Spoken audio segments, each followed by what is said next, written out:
Hola a todos y todas, bienvenidas a otro capítulo del lado B. Muy contenta hoy de recibirte, Andrea.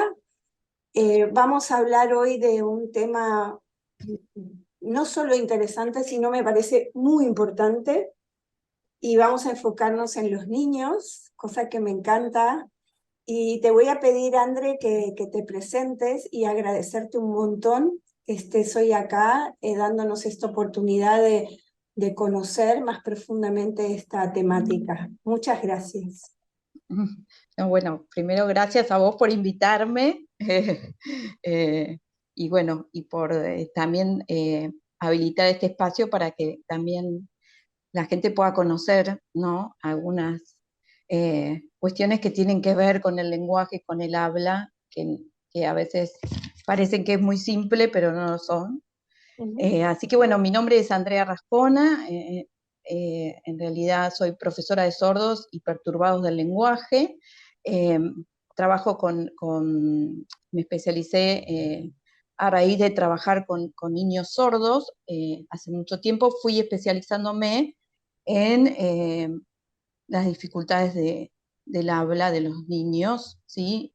Así que fui contactándome con chicos que no solamente sordos, sino con otros desafíos, y eso hizo que, bueno, que vaya como armándose mi camino eh,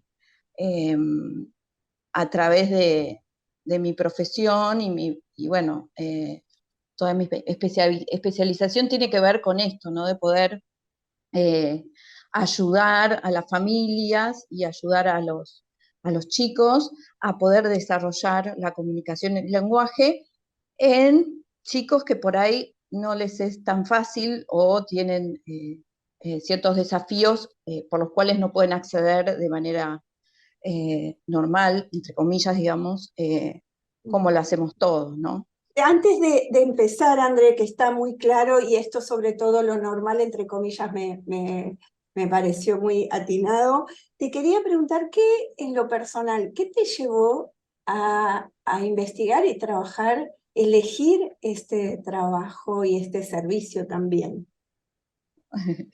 Bueno, eso al principio, la verdad que cuando era más joven, porque bueno, ya hace casi 40 años que estoy en esto, no lo tenía tan claro, pero bueno, mi camino también personal y evolutivo hizo que lo pensara muchas veces, ¿no? Porque primero fue una cuestión de, bueno, a ver cuál es tu vocación, me gustaría trabajar con chicos que tengan alguna discapacidad, eh, pero bueno, después me di cuenta que en realidad era, no sé si para hacer una catarsis o para poder también de alguna manera trabajar las dificultades comunicativas mías y del entorno en el cual nací, ¿no es cierto?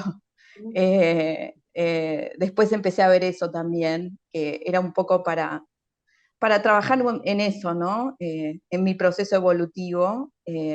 Y, y bueno, así que creo que eso, a medida que fui más grande, me di cuenta que en realidad había problemas de comunicación en donde yo nací. Y bueno, quizás fue una forma de compensarlo. Ok. ¿No? Sin darme cuenta, de manera inconsciente, ahora por ahí más grande, eh, me di cuenta, ¿no? Y también por otro lado, me parece que hay algo en mí que muchas veces también tengo que verlo, esto de poder eh, eh, ayudar, digamos, esto porque el lenguaje tiene que ver con la relación con el otro, ¿no? Entonces también un poco eh, ser herramienta para que estos chicos puedan de alguna manera tener una mejor relación con el entorno, Yo ¿no? pensaba en esto que decís, digo, los factores que afectan el desarrollo, ¿no? Y pensaba en lo social como un punto, como uno de los puntos muy importantes. Sí, sí, sí, sí, bueno, el lenguaje es eso, ¿no? Yo por ahí me gustaba contarles por ahí rápido y así como para algunos conceptos que diferencian la comunicación y el lenguaje, como para tenerlos mientras charlamos, digamos, saber un poco cuál es la diferencia, porque a veces no nos ponemos a pensar en qué significa cada uno, ¿no? Ujú. Porque, por ejemplo, la comunicación es un fenómeno que es inherente a los seres vivos, ¿no?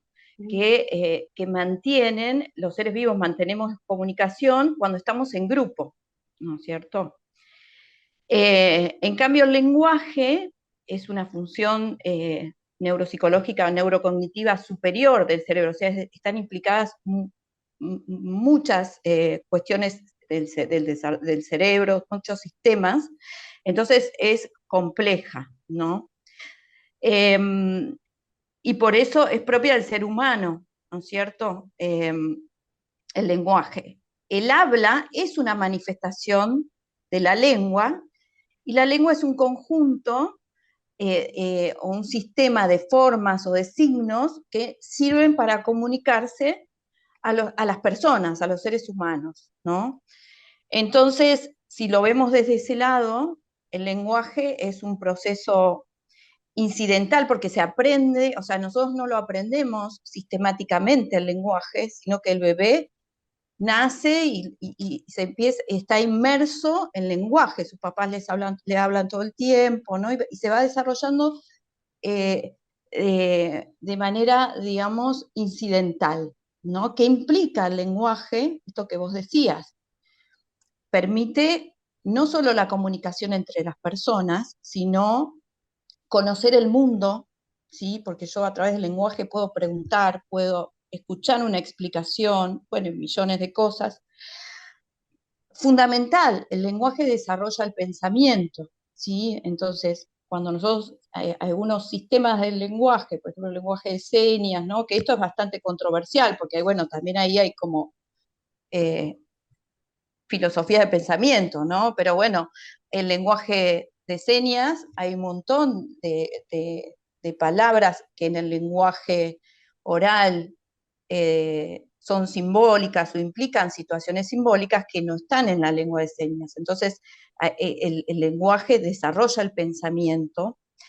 Eh, y entonces, volviendo a lo social, que me parece que es una de las cosas más importantes del lenguaje, despliega las habilidades sociales, ¿no es cierto? Nos ayuda a regular las emociones y la conducta, ¿no? Totalmente, Eh, totalmente. eh, y bueno, como decíamos antes, es un recurso, el lenguaje es un recurso fundamental para la construcción del pensamiento, ¿no es cierto? Exactamente, perdón que te corte, Andrea, pero estás diciendo cosas, me parecen muy cruciales, de claro, la posibilidad no solo de procesar la emoción, la percepción y la experiencia, o sea, la posibilidad de crecer, conocer, procesar, traducir la experiencia está ligada al lenguaje. Eh, Claro, exacto. Sí, sí, vemos, vemos chicos muy chiquitos que no tienen lenguaje y que tienen muchos problemas de conducta. Y bueno, realmente si uno se pone a investigar, o sea, hay una dificultad para poner en palabras lo que ese chico está sintiendo, ¿no es cierto? Eh, entonces, esto es como fundamental y la verdad que me parece que es un trabajo importante hacerlo con los papás, porque los papás por ahí tienen como una mirada a, ay, no, se portó mal, esto, bueno, basta. No, o sea, veamos qué está pasando. Él con ese berrinche está comunicando, ¿no es cierto?, algo. Entonces, y no es que, si estamos hablando de que un nene tiene un desafío para desarrollar su lenguaje, ¿no es cierto? Quiere decir que él no está pudiendo encontrar la palabra para contar lo que le está pasando. Y no la puede, o sea, no lo pudo aprender incidentalmente, porque también está implicado, como dijimos, el lenguaje implica un sistema, el uso de un sistema atencional, de memoria, de un montón de cuestiones que ahora se estudian, la ciencia la estudia. Entonces, por ahí ese nene estaba distraído en el momento de aprender esa palabra que era, bueno, estoy enojado o estoy triste porque no tengo más a mi perrito o lo que fuera. Entonces, eso no se pudo aprender. Entonces, hay una forma de aprenderlo que es por ahí que los padres le den ese lenguaje para que lo pueda tomar y usar, ¿no? Que por ahí no es de manera incidental porque él no puede hacerlo, pero sí los padres tienen que poder darle ese instrumento o esa herramienta de alguna manera que muchas veces, porque hay chicos que no pueden, que no desarrollan el lenguaje, sino que pueden usar un pictograma, una imagen. Bueno, se usará la imagen para mostrar que yo estoy enojado, ¿no es Pero es cierto? otra forma de lenguaje, o sea, Es, sigue siendo un traductor. La imagen es un traductor que permite comunicar algo. claro, exacto, la imagen es un comunicador, es otra forma de comunicación, ¿no es cierto? El lenguaje es esto, el lenguaje es un sistema de símbolos que es la palabra, ¿no es cierto? Lo que es imagen es, es una forma de comunicar a través de las imágenes, pero esa imagen que pongo ahí, convencionalmente tiene una palabra que está implicada en el sistema del lenguaje, ¿no es cierto? Ahora vos nos estás, Así como sencillamente, sí, sí, o sea, pero no, lo estoy explicando.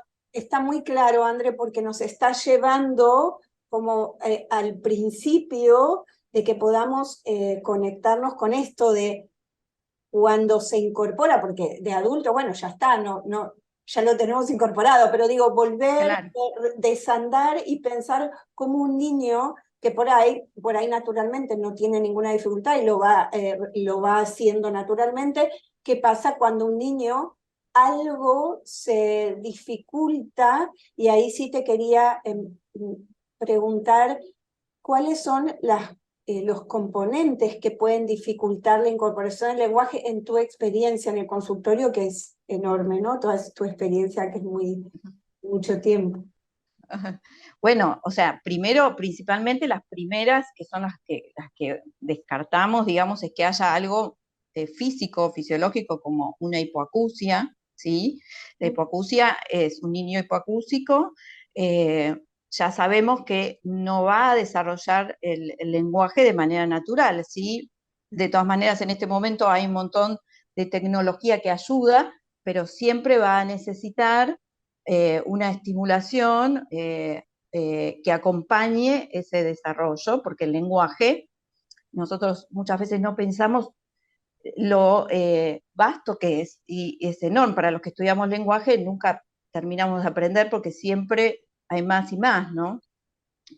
Así que bueno, la hipoacusia también puede ser algún tipo de trastorno cognitivo, eh, también puede ser algún trastorno del desarrollo, ¿no? Que en este caso serían las condiciones del espectro autista, que no solo, que siempre se, o sea, hay desafíos en la comunicación y también en todo lo que es habilidades sociales y de comunicación, de interrelación.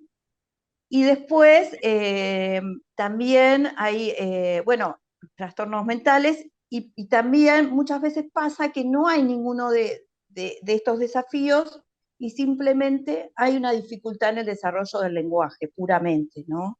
Y cognitivamente son chicos que tienen, no tienen dificultades, pero el área del lenguaje está afectada, ¿no es cierto? Y también, aunque el área del lenguaje solamente sea ese área que está afectada, también como consecuencia muchas veces la atención, la memoria, la discriminación auditiva, porque si el lenguaje no entró bien, quiere decir que no estamos prestando mucha atención al lenguaje, ¿no? Por ahí son chicos más que no están tan atentos o están también, a todo esto se le suma, porque no es, al ser algo tan complejo, el contexto donde se desarrolla el lenguaje es sumamente importante, ¿no es cierto? Entonces, si nosotros tenemos una familia sumamente disfuncional, donde el nene está solo, donde, bueno, ahí hay un montón de características que deberían darse para que se desarrolle y, bueno, no se están dando, ¿no? Entonces también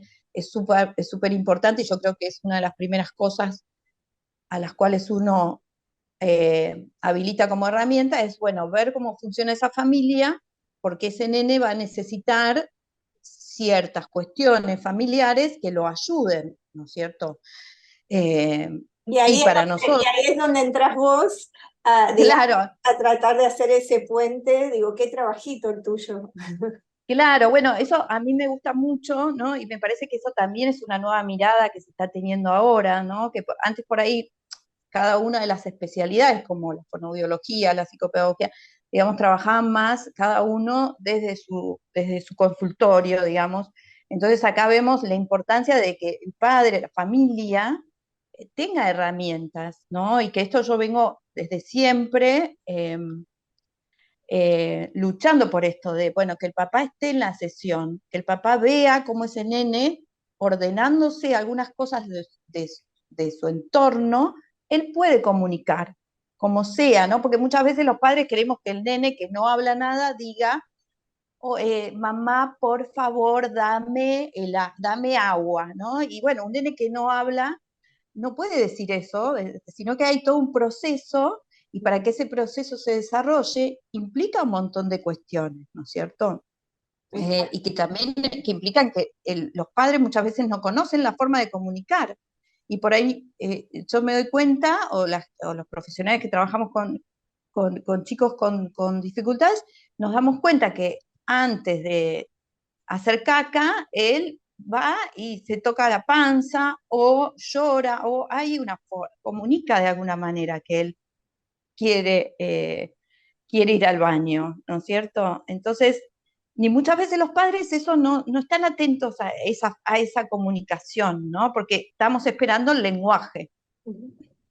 Sí, pensaba, André, cuando aparece, me parece re interesante esta puente donde la familia también tome su parte en acompañar, cómo es vos hablaste de la palabra proceso, ¿no? Que tiene un montón de componentes y cómo la familia puede ayudar a que esto se vaya desarrollando. ¿Qué pasa cuando hay una dificultad concreta, cuando hay una problemática concreta y eso está mucho más dificultado, ¿no? ¿Cómo lo trabajás o cuáles son trataba de ponerme no solo en la situación de la hipoacusia, sino cuando hay un trastorno mental, cuando hay una lesión en el cerebelo o en algún lugar o en donde afecta el lenguaje.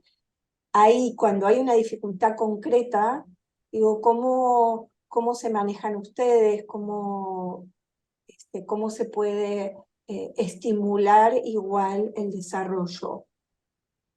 Sí, hay algunas frases que a mí me encantan decir que, bueno, el lenguaje, ayudar a un niño o a una persona a desarrollar el lenguaje cuando hay un desafío es como hacer un traje a medida, ¿no es cierto? Qué lindo. Eh, entonces, eso implica conocer, porque aunque no diga ninguna palabra, aunque no haga, hay algo que él comunica, entonces hay que conocerlo y sobre todo también conocer eh, el estilo familiar, ¿no? Eh, en el cual está inmerso ese chico, ¿no? Entonces, además de la evaluación y un montón de cosas, es como armar un traje a medida.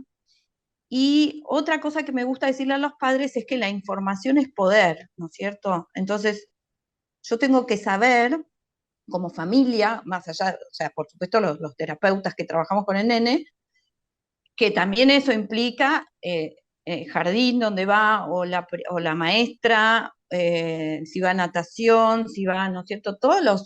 Las personas que estamos en relación con ese niño, tenemos que saber qué herramientas usar para poder comunicarnos con él, ¿no? Y bueno, más allá de ir ayudándolo a él a darle esas herramientas para poder usarlas y trasladarla a los distintos lugares, que eso mucho más es la familia, ¿no? La que tiene que intervenir. Entonces, por supuesto que la familia tiene que tener herramientas para poder hacerlo, ¿no?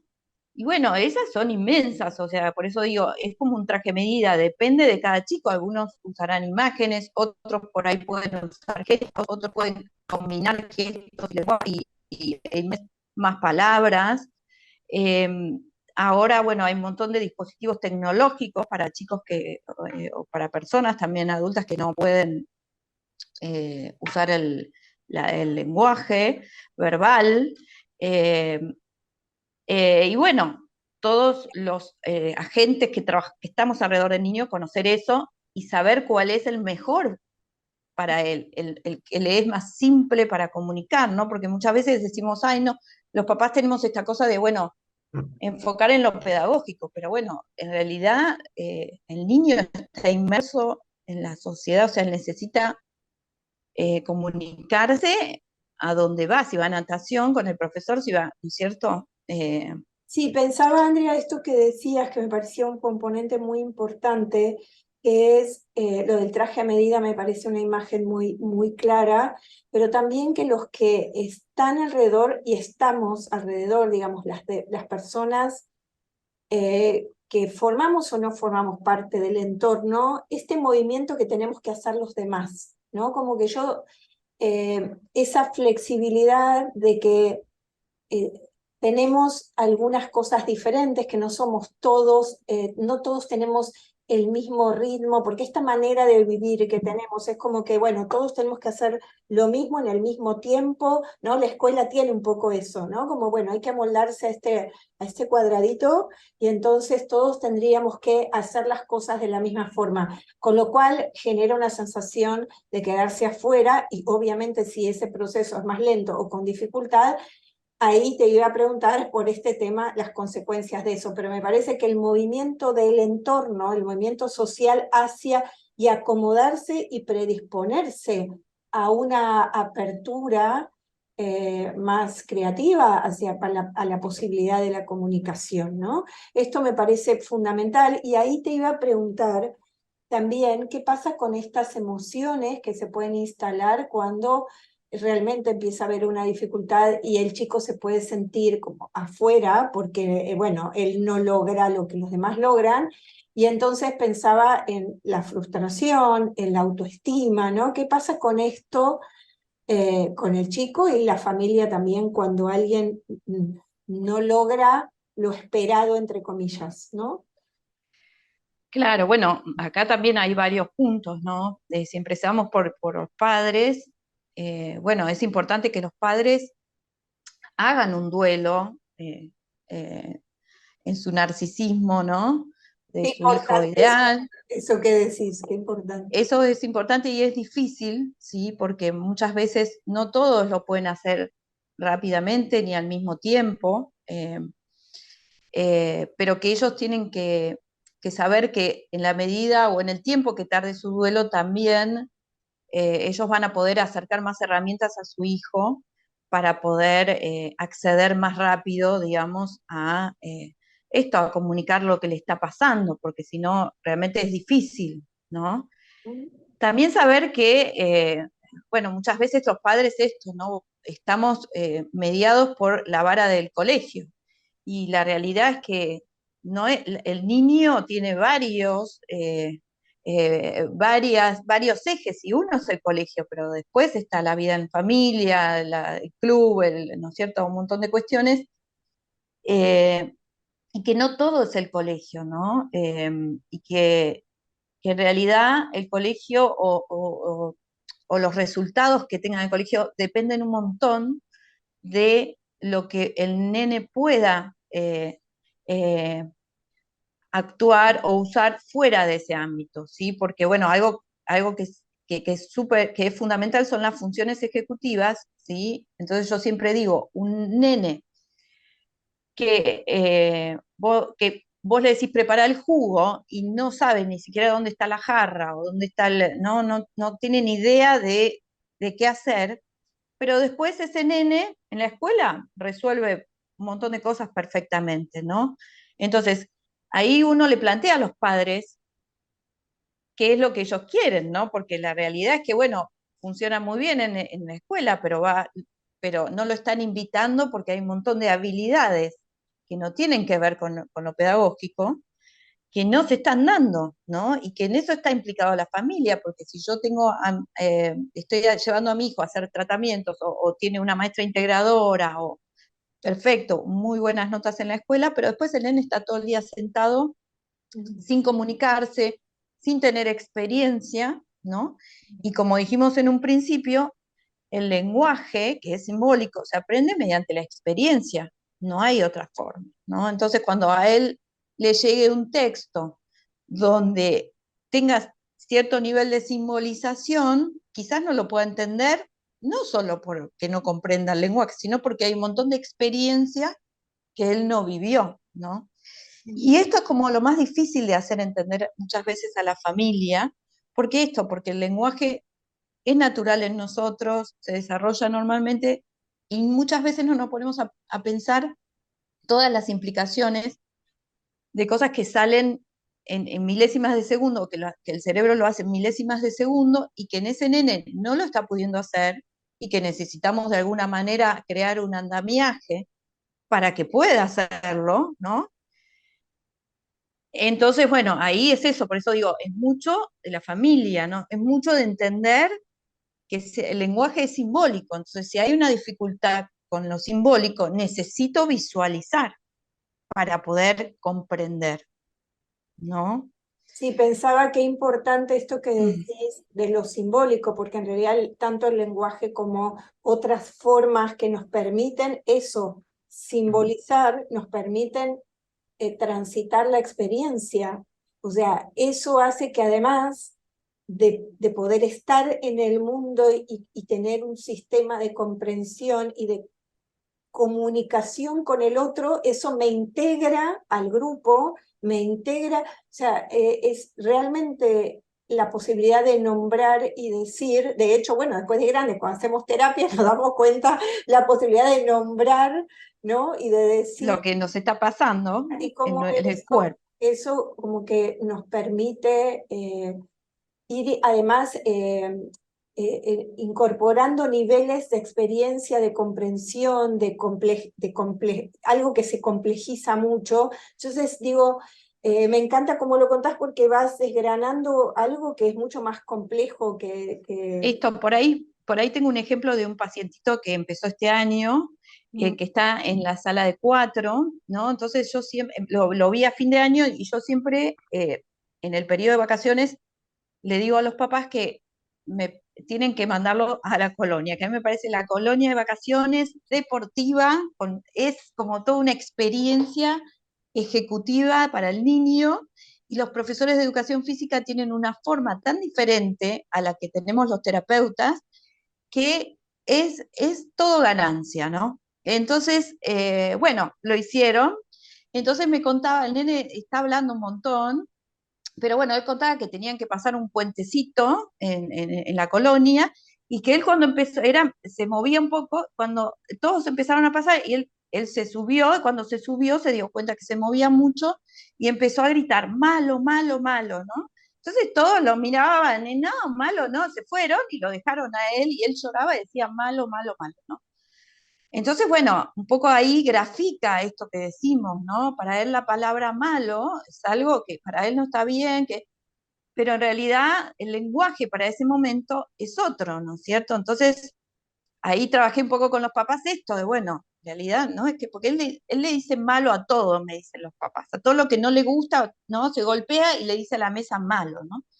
Entonces, si bien es un paso enorme, porque él antes ni siquiera utilizaba, digamos, este adjetivo para poder simbolizar eso, o sea, es un indicio de que está empezando a simbolizar algo que no le gusta o que le duele, ¿no? Pero bueno, Diferenciar, ahí, a diferenciar, ¿no? Claro. exacto, entonces, esa experiencia no tiene que quedar ahí aislada, sino los papás le tienen que dar el lenguaje porque él no lo está pudiendo traer o no lo tiene en ese momento para traerlo, entonces, bueno, ahí poner el lenguaje, decir, ay, tengo miedo, no puedo cruzar, me da miedo, ¿no? Entonces él ya puede tomar ese lenguaje en la experiencia, pasarla por el cuerpo, porque cuando le vuelva a pasar una situación donde tenga esa sensación en su cuerpo, quizás él ya pueda decir miedo en vez de malo, ¿no? Sí, pensaba como en la salida al mundo, él empieza a incorporar que hay algo que frustra su estabilidad o su bienestar, ¿no? Como empezar a diferenciar esto y que eso tiene diferentes nombres. Qué importante, porque incluso pensaba cuando somos adultos, también a veces nombramos las cosas de una manera estereotipada, entonces si yo me quedo mucho en la cama es que estoy deprimida, poder ver que por ahí no es una depresión, sino que es otra cosa y dejar abierto eso, también tiene que ver con esa flexibilidad y esa apertura de cómo voy nombrando, porque pensaba en después cuando somos adultos, ¿no? En esto Claro. de que también se puede estereotipar y decir, bueno, esto es esto, ya está, y eso también te limita tu propio crecimiento, que es lo que estás contando de este niño, ¿no? Claro, y aparte, bueno, esto de que pasa por el cuerpo, ¿no?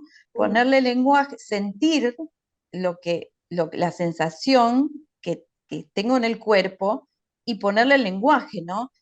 Entonces también esto de poder conectar lo que siento con el lenguaje, ¿no es cierto? Es- Conectar con el cuerpo, que yo creo que esto es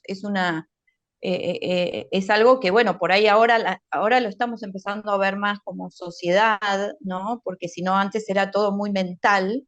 eh, y bueno, ahora como empezar a sentir y poner lenguaje a eso que sentimos, ¿no? Que tiene que ver con esto. O sea, si yo, y por otro lado, entender que si no hay experiencia, hay un montón de lenguaje, ¿sí? O de cuestiones que tienen que ver con el lenguaje, que por ahí no se van a aprender. Este niño que se quedó sentado todo el día sin salir a comprar o sin salir al parque o lo que fue a andar en bicicleta por primera vez, ¿no? O sea, hay un montón de experiencia que pasa por el cuerpo y que implica el lenguaje que no se está haciendo, ¿no? Que ahí Entonces, trajiste un temazo, ¿eh? Porque pensaba, perdón que te corté, André, pero pensaba justamente el tema del cuerpo, ¿no? Vos hablas todo el tiempo de la incorporación, luego está ligado al cuerpo, a la experiencia del cuerpo, y yo pensaba justamente, que era lo que te quería llevar a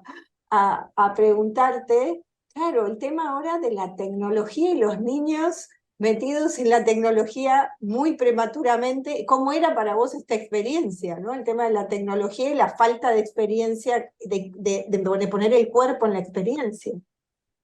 claro, bueno, eso es todo un desafío y con la pandemia, digamos, también fue todo un desafío para nosotros como terapeutas. Y bueno, yo creo que también los padres, hay también socialmente, digamos, se empezó a ver esto de que, bueno, la realidad es que la tecnología, más de tanto tiempo diariamente, para un niño que tiene un desafío en el lenguaje, no le sirve, digamos, no es una herramienta positiva, ¿no? Eh, Directamente, los médicos por ahí que son como más duros, te dice, por ahí el neurólogo o un médico psiquiatra que atiende niños, dice, hasta los 2 años, cero tecnología, y de 2 a 5, 2 horas máximo por día, ¿no? Ellos son como más estrictos ahora, digamos, cuando van a hacer un diagnóstico de SEA o de alguna discapacidad, digamos, ¿no? Porque eso genera ansiedad, un niño que está ansioso no escucha, pero no escucha porque es sordo, sino no escucha porque no está atento al lenguaje, porque en realidad el nivel de ansiedad que tiene no le permite, digamos, bajar y escuchar lo que le está diciendo su papá o lo que le está diciendo el terapeuta, ¿no? Y, y la tecnología genera eso, mucha ansiedad, pero todos estamos ansiosos. Yo en esta época del año que vuelven todos de vacaciones, veo, ¿no? O sea, yo estoy agotada porque el nivel de ansiedad con el que vienen los chicos y también las familias es impresionante, ¿no? Y bueno, en definitiva, la tecnología nos puede ayudar y yo tengo un montón de cuestiones que motivan a los chicos, ¿no? Pero bueno, en el tratamiento también es como esto que decíamos, es un traje a medida, ¿no? Entonces, en algún momentito lo podemos usar porque necesita descansar y eso lo vuelve. Eso está clarísimo, André, que, digamos, obviamente usarlo como una herramienta que puede dar una respuesta, eso me parece clarísimo. Lo que a mí me parece muy peligroso y es un desafío al que vamos a estar expuestos, obviamente, porque si en una casa, obviamente, los adultos están inmersos todo el tiempo en su celular y en la tecnología, obviamente este nivel de ansiedad no es solo el de los chicos, entonces es un desafío muy grande, sobre todo por lo que vos traes de la experiencia directa con el cuerpo en la incorporación del lenguaje, o sea, la Sí, tal cual. experiencia física, que es lo que está debilitándose un montón en los adultos. La experiencia. Sí, totalmente, lo pragmático, ¿no? El lenguaje pragmático, que es el lenguaje que utilizamos, digamos, que nos da como la ubicación en el contexto donde estamos hablando, ¿no? Y eso yo veo un montón en el consultorio eh, de adultos que no manejan ciertas cuestiones sociales, ¿no? Que de repente por ahí, no sé, pongo un ejemplo que tuve el otro día, que salí un minuto y cuando vuelvo, había una niñita, había sacado, que no era paciente mía, había sacado todos los juguetes de mi consultorio, los había tirado del piso, y la mamá estaba al lado sentada con su celular, y entonces me miró y me dijo, ay, es tuyo bueno, ya salimos, y se fue con mi juguete en la mano, ¿no? Entonces, obviamente, ahí es una cuestión también de habilidades sociales y pragmáticas del padre, ¿no? Acá hay algo que la mamá no está manejando. Entonces yo salí y dije, mira, discúlpame, o sea, el juguete es mío, yo voy a trabajar, ¿no? Entonces como yo poniendo, psicoeducando de alguna manera en lo pragmático a esta familia, ¿no? Te toca educar a Entonces, todos, André. exacto, bueno, y eso se ve un montón, ¿no es cierto? Este nivel de ansiedad en el que vivimos hace que de repente te abran la puerta, nadie te dice buen día, ¿no? O sea, hay como un montón de cuestiones que se fueron perdiendo en los adultos. Y los adultos somos, o sea, la verdad, somos los que educamos, o sea, los chicos se educan o se desarrollan en base a lo que ven en Por sus supuesto, casas. Es por así, supuesto. ¿no? Por supuesto, te iba a preguntar, André, para que vayamos cerrando esta conversación que creo que es sumamente útil, además de permitirnos desandar esta cuestión del lenguaje y ponernos en el lugar de los chicos y de la experiencia del inicio. Te iba a preguntar, en tu experiencia, si en algún momento tuviste algún caso más desafiante donde a vos te movió, ¿sí? Esto de, porque trabajar con chicos me parece realmente intenso cuando aparece una dificultad, digo, ¿no? Y tratar de que la familia entienda, me parece muy comprometido.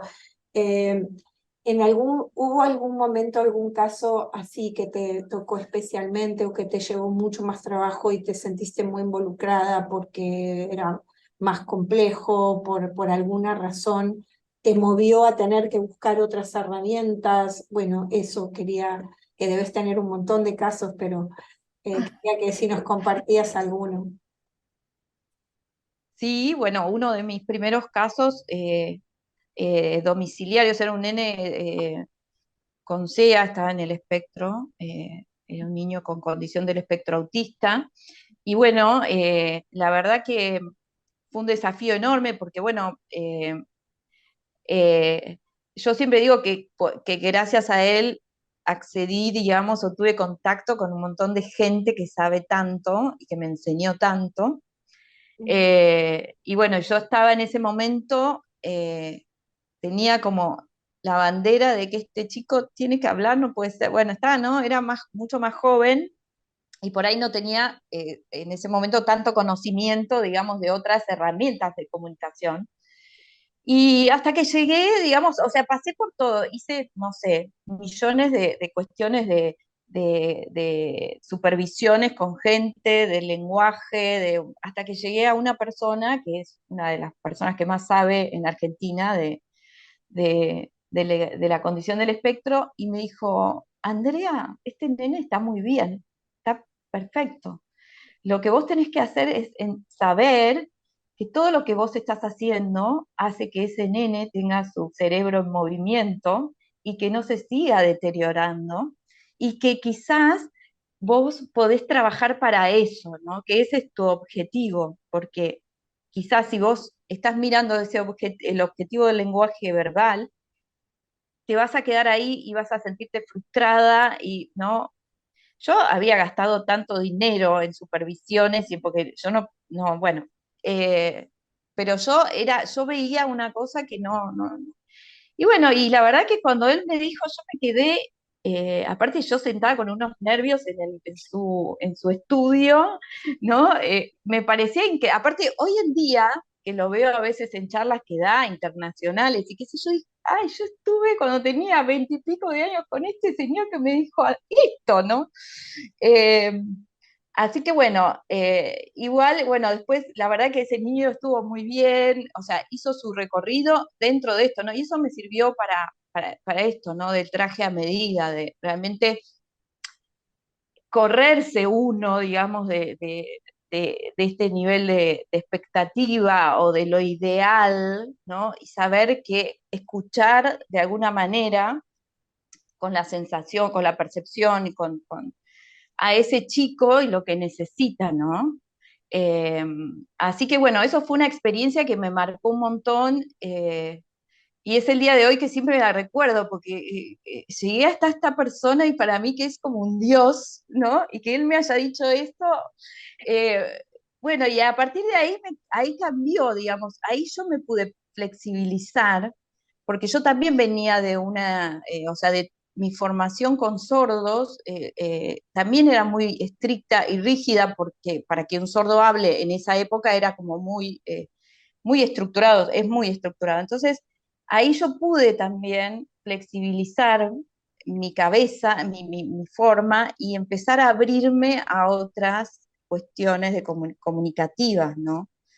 Eh, ¿Qué Así que bueno, ese fue, No, digo, qué maravilla, André, esto que contás de todo el proceso tuyo, ¿no? De ustedes flexibilizándose y aprendiendo para ayudar a integrar estas formas distintas de expresión, de amoldarse para ver cómo hacemos el puente, pero están trabajando en la integración, de que ese chico esté integrado. Me parece una maravilla el trabajo, ¿no? De una profundidad enorme. Eh, sí, aparte, bueno, la importancia del trabajo y de poder, hay algo que a mí me gusta mucho, es poder esto, ¿no? De aprender todo el tiempo de gente que sabe y que experimentó cosas y que le sirvieron. En ese sentido, la verdad que yo nunca tuve vergüenza de ir, preguntar, ¿no? Sigo aprendiendo cosas y me parece súper interesante porque la verdad que es en función del chico, ¿no?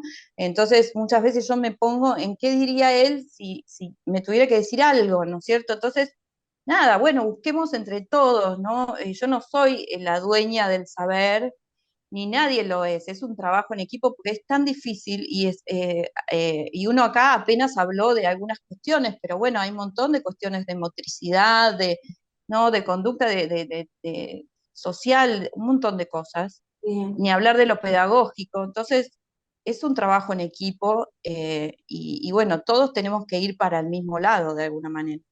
Me encanta, digo, para cerrar esta charla preciosa, André, me encanta, lo dijiste muy claramente y como vos te comprometiste con esta tarea, a mí me emociona mucho la gente comprometida en este tipo de tareas que requieren paciencia, amor, empatía, necesitan un plus. A mí me da mucha admiración y me gusta, por eso me gusta generar estas charlas que pueden ser muy útiles, pero también me encanta encontrarme con gente así, comprometida, entregada, apasionada en una tarea que por ahí requiere un poquito más y que no todos por ahí están dispuestos a tener ese tiempo, ese espacio, ¿no? Y que me parece que todos como sociedad mantener esta flexibilidad que vos traes, de que no tenemos algunas diferencias y que está bueno mantener esa apertura hacia el otro, ¿no?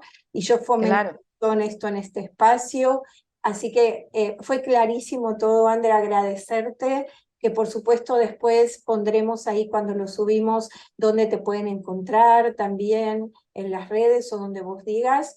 Agradecerte un montón tu presencia, André, bueno, y No, muchas gracias a vos por convocarme y bueno, me encantó. Me bueno, encantó. gracias a todos los que están ahí escuchando y los que van a escuchar. Gracias, sí, gracias a todos. Gracias, Bueno, te mando un beso y muchas gracias otra vez. gracias.